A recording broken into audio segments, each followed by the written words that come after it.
Salam dan guten tag guys, Mike dari Blue Green Motorworks. Hari ni kita ada sebiji G20.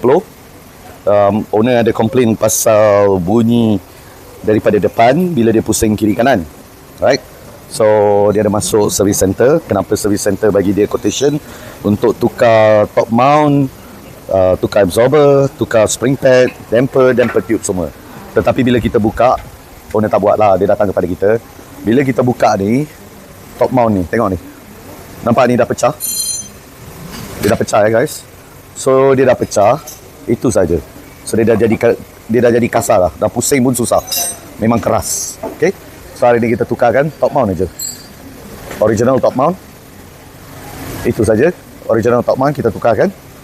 Absorber dia dah buka. Sebelah kiri dah buat. Absorber dah buka. Damper semua cantik lagi. Damper tube cover pun cantik lagi. Tak perlu tukar. Absorber boleh pakai balik.